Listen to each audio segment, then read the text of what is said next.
Hi, in the last session, we talked about VHDL components and we understood the basic concept of VHDL components. We learned how to use them, where to use them, and what are the benefits of using VHDL components. Now we are more familiar with the VHDL body as well, and we know the general template of VHDL codes too. Now, in this session, we will be talking about VHDL concurrent statements. So, let's start. But before this, and to develop some basic foundation, we wanted to tell you that unlike any software programming languages, which normally executes the statements sequentially, VHDL allows you to control the execution of your statements. Means it allows you both concurrent execution and sequential execution as well. And we talked about it in our previous sessions when we talked about the process blocks in VHDL. Ideally, VHDL architecture process the statements concurrently, means all the statements inside the VHDL architecture body executes simultaneously. But if you need sequential execution or you are using some of the VHDL features which are only supported in the sequential execution mode like if else statement or case statement or loops in VHDL, then these must be written inside the process block.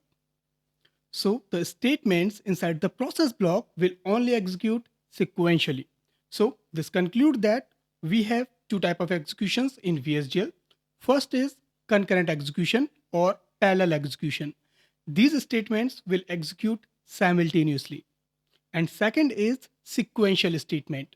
These statement executes in a specified order and they must be written inside the process block in VHDL. In this session, we will be talking about VHDL concurrent statements, and we will see that what type of concurrent statements we have in VHDL and which we can use in our VHDL codes. Okay, so I have listed these 6 type of statements in VHDL, which executes concurrently. Hence, they must be written inside the architecture body. I mean outside the process block. Okay, so these are process block, component instantiation, concurrent signal assignments using assignment operator, conditional signal assignment using when else statement, selected signal assignment with select statement, and generate statement. We have already covered the first 3 types in VHDL statements in the previous session. So we will not go in much details on these topics in this video. We have also seen how the process block and the process statement works in VHDL. So in brief, all the statements inside the process block will execute sequentially, but you are allowed to write multiple process blocks within the same architecture block. And all the process blocks within the architecture always executes concurrently.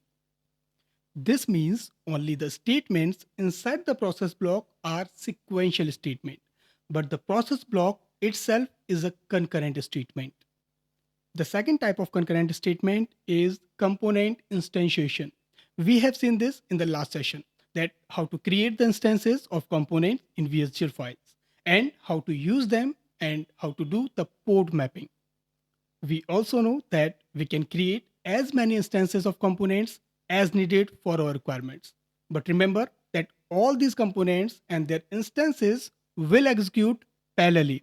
Hence, we said that the component is a concurrent statement. Okay, now let's talk about assignment operation. So this is called assignment operator, and we have already used this many times in the previous session. So we are not going deep today. Here I have copied some of the examples of assignment operation.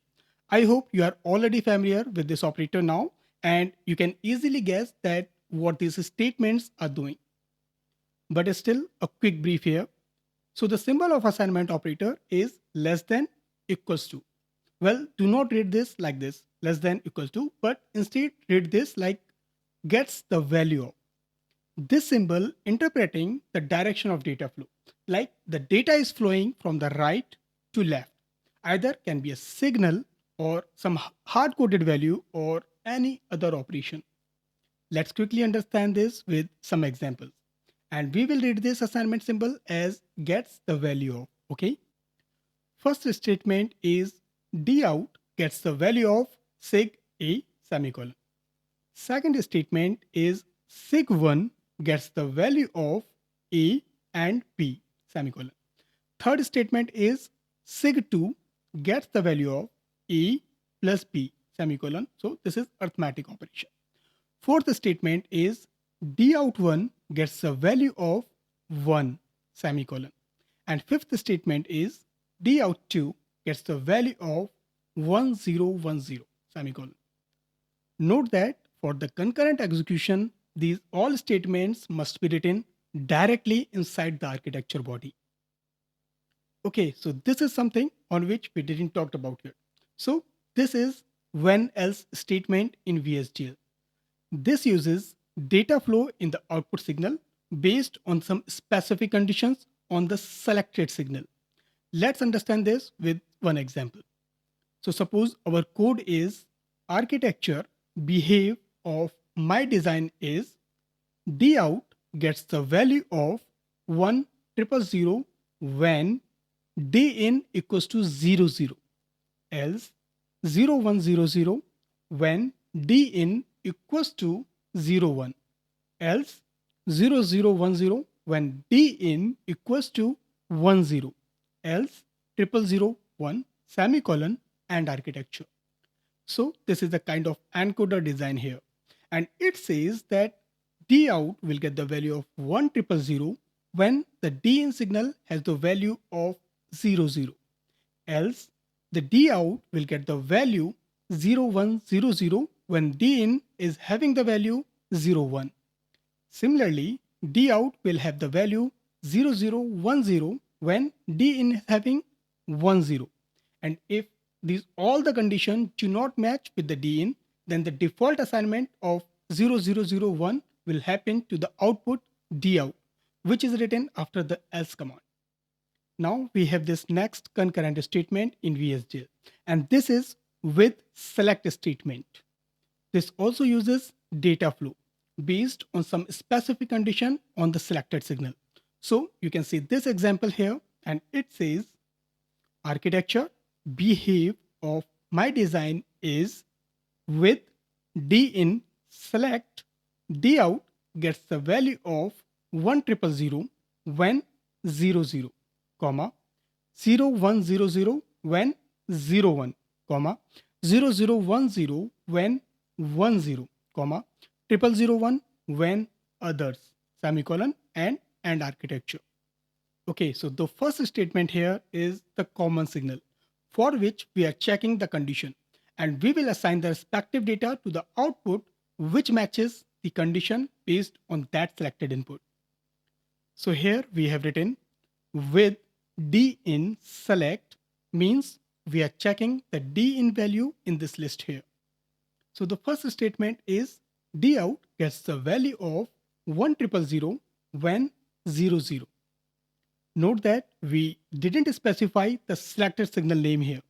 We are just checking it with the value. This is because we already mentioned that what signal we are checking with these values. Okay. So this means when din will be 00, then dout will get the value of 1000. Same way, 0100 will be assigned to dout when din will be 01. Next, 0010 will be assigned to dout when din will be 10. And there is a default condition when no value matches with the din, then this data 0001 will transfer to the dout. Well, notice the comma at the last of each line. Here we have used comma to separate the test condition. So you must remember that although they are written in the multiple lines, but all these lines are called as a single statement. VHDL will treat all these lines here as a one single statement. Notice the semicolon symbol that is just written on the last statement after others keyword. So this semicolon here tells that the statement is ending here, not at the previous line when we used comma for separating different conditions. Okay. Okay, so that's it for today. Do not worry, we will be doing the practical sessions on these VHDL statements later. So you will become more familiar with those concurrent statements. In the next session, we will be talking about generate statement in VHDL. So stay tuned for the updates. If you did not subscribe till now, then please do subscribe to our community for regular updates. If this video is informative, then please like this video, comment on video, and don't forget to share. Thank you for watching.